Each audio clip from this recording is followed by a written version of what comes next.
What's up, everybody? Danger Rock here. Today we're going to be looking at this Toybiz Spider-Man action figure with magnetic feet. This figure was released in 2002, made by Toybiz, and I absolutely love this figure to date. This is an all-time classic for me. What we're going to do is we're going to take a closer look at the figure. I really like all of his points of articulation. This is really great. I really like the head sculpt as well.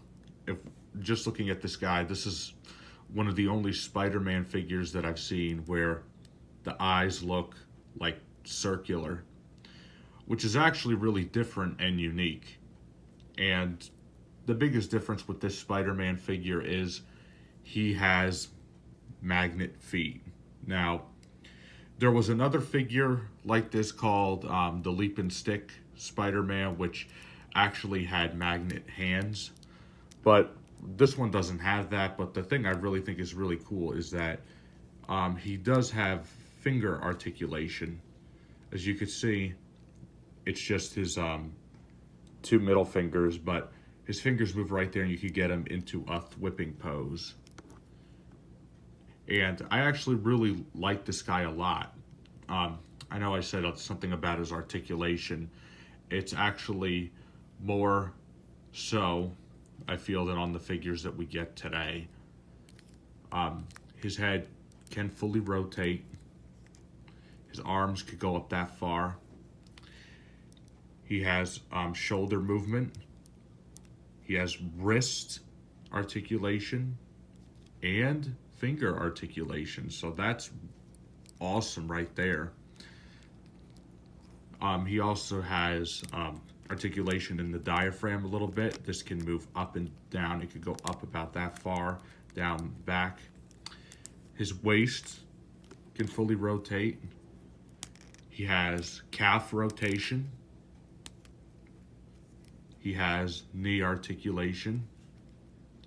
And right at the bottom of his legs here swivel, and he has feet articulation as well. So, and I also forgot to mention that he can do a split. His legs can go outward pretty far, actually. You can see he has hip joints right here, so they can move out pretty far and back. So that's one of my favorite highlights of this figure, that even though he's not a Marvel legend and he doesn't have any interchangeable arms or head accessories, this one for me is an all-time classic. One thing I also really like is if we look at his head sculpt real closely, you can see his web lines are actually sculpted in there. They're not just painted, which is really interesting because on his chest right here, where his spider logo is, those lines are all just painted. You could tell they're painted because this is a really old figure. And his legs, where his feet are actually sculpted as well. So it's just on his chest and his hands where it's painted.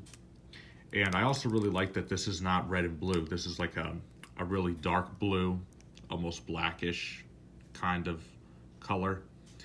And if we look at the bottom of his feet right here, his feet are magnets. But as you can see right there at the bottom, you can see it says 2002 Marvel Entertainment Toybiz. So that's a blast from the past. I was 2 years old when this figure came out. And lucky for me, I was still able to get a hold of him.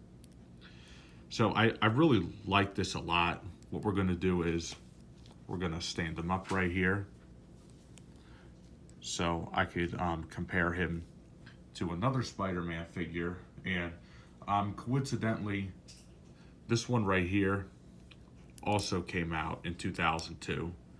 This is the superposable Spider-Man from the Spider-Man trilogy with Tobey Maguire. And what's interesting about this one is he has all the articulation that one does right there, but a whole lot more, because on this one, his arms not only swivel, but his wrist can move also. And he does have the individual finger articulation, which is awesome. And he has toe joints, which that one over there doesn't have. Not only can you move his legs and his feet, his toes move also. This one has a completely different shade of blue, and the red on this one looks a little bit more burgundy, which of course, to me, this one is actually film accurate. I mean, of course, if you look at the Spider logo, he has the silver lines and everything on him. But an interesting fact, this was released in 2002 as well, and this one has peg holes at the bottom of his feet. So this one does not have magnet feet. But if we put the two of these guys right next to each other, they're both standing at about 6 inches tall, which is really cool because even though they're both Spider-Man figures, their design is also completely different. So it's going to be hard for me to choose which one I like better. Of course, I like this one here because this one's Tobey Maguire, but this one is classic, kind of more like a comics look, and the red on this one is a lot brighter than the red on this one. But this one, his eyes are like circles, which it's interesting because Spider-Man's mask, when he moves his eyelids, his eyes also move as well, but I've never seen him in that pose before, so that's really interesting. And on this one, the eyes look a little bit more like triangular, and they're also silver reflective. So it's a really interesting comparison to do. If I were you, I would pick up both of these guys because they're both unique in their own respective ways. But also keep in the note that both of these figures here are classic.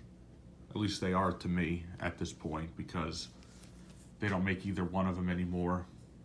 And this guy right here, you can find him on eBay and everything. He's a little expensive, though.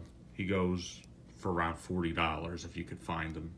And that other one goes for a little bit more. Kind of depends on what condition you can find him in. And also keep to note, there is another version of this guy you could get. The only difference is that one, his hands are bigger because he has the magnet hands. So it doesn't really matter which one you get because the frame of him is pretty much the same. But yeah, this has been my review of this Toybiz Spider-Man figure with magnetic feet. If you like this video, please leave a like. Please subscribe to my YouTube channel. Let me know in the comments down below which Spider-Man figure is your favorite. It doesn't just have to be the two that you see here. Let me know which one of these you like better. And thank you guys for watching as always, and I'll see you guys on the next video review.